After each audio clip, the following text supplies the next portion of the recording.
দর্শক, প্রথম টি-20 ম্যাচ পরাজয়ের পর দ্বিতীয় টি-20 ম্যাচে ঘুরে দাঁড়ালো বাংলাদেশ দল। ডাম্বুলাতে প্রথমে ব্যাট করতে নেমে নির্ধারিত 20 ওভারে 177 রান করতে সক্ষম হয় বাংলাদেশ দল এবং জবাবে শ্রীলঙ্কা ব্যাট করতে নেমে শুরুতেই বিপদে পড়ে যায় এবং বিশেষ করে শরীফুল ইসলাম তিনি কিন্তু প্রথম দিকেই বল অসাধারণ করতে থাকেন এবং সেই বোলিংয়ের চাপে মুখে পড়ে যায় শ্রীলঙ্কান ব্যাটসম্যানরা এবং একই সাথে রিশাদ হুসাইনের বেলকি বাড়তে থাকে এবং শেষ পর্যন্ত রিশাদ হুসাইন তিনি কিন্তু অসাধারণ বল করে দলকে জয় এনে দিতে সক্ষম হন। বিশেষ করে এই ম্যাচে সবচেয়ে বেশি ভূমিকা রেখেছেন বাংলাদেশ দলের ক্যাপ্টেন লিটন কুমার দাস। তিনি কিন্তু 50 বলে দুর্দান্ত একটি নক খেলেন, 75 রানের একটি অনবদ্য ম্যাচ খেলেন এবং একই সাথে শামীম হোসেন পাটোয়ারি তিনিও কিন্তু অসাধারণ বেলকি দেখান। 28 বলে 48 রানের একটি উইলো, একই সাথে তিনি কিন্তু দুটি রান আউট করেছেন, অসাধারণ রান আউট করেছেন। তিনি কিন্তু সেই রান আউটের ফলেই কিন্তু বাংলাদেশ ম্যাচে কামব্যাক করতে সক্ষম হয়েছিল। দেখুন দর্শক run আউটটি। I won't be surprised if Kusal Mendis is run out here. That's brilliant. That is wonderful piece of fielding. Give me a best side on angle, please. Zim and Baskin going for runs. On, that's gone. That's a soft dismissal. Shariful strikes.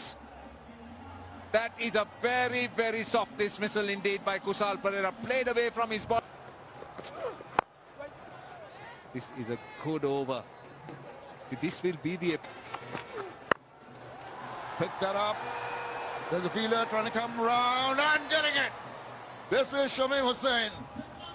Full strikes, tempting the batter who went for that big hoik and nicely judged in the deep. Direct hit, and this is run out, paste it, and then Shamim, that little oomph. Now, this is up in the air, it's swirling, but it's going to go quite a distance. Maybe not as truly as I thought initially. Oh, wild throw of the bat on that one, no contact Today, This is clever bowling. He's appealing. I don't think he's going to get a response from the umpire. The bowler, as an afterthought, followed that appeal by the keeper. they're coming in from everywhere, but I just feel Roll it forward. Yeah. Okay, can you just take it back?